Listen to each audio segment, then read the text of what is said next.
Додека македонските министри се фалат со растот на просечната плата, ладен тушот соседите. Српскиот председател Александар Вучич потенцираше дека Србија драстично ја претркала Македонија, која се наоѓа на дното во регионот според висината на просечната плата. Рече дека тоа било резултат на фискалната консолидација во земјата.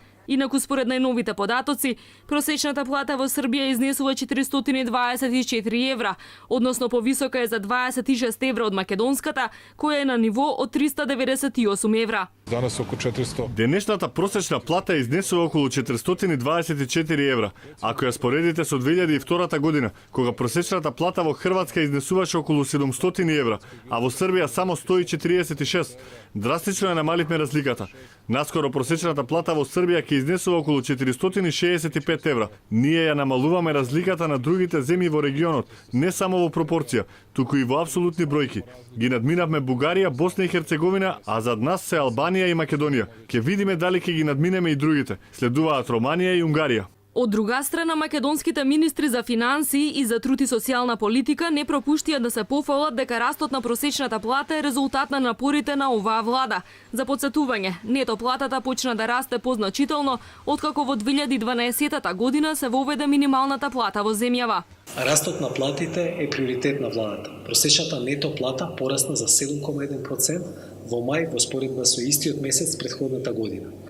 Просечната нето плата сега достигна 24.509 денари и таа е повисока за 1.600 денари на годишно ниво. Растот на плати е повторно силен во индустријата за производство на текстил, облека и кожа. На годишно ниво во текстилот имаме раст од 2.600 денари, во индустријата за производство на облека 1.700 денари и во производство на кожа 1.800 денари. Во Македонија просекот изнесува 24.509 денари месечно, но анализите на организациите за економски истражувања покажуваат дека 18% од работниците во земјава и покрај тоа што имаат договор за вработување, примиле плата во кеш.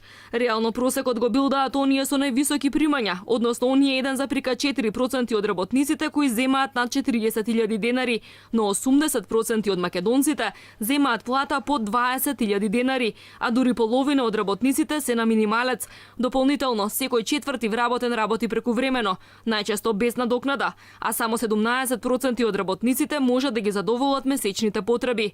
Владата е оптимист дека просекот во државава ќе достигне 500 евра до крајот на нејзиниот мандат.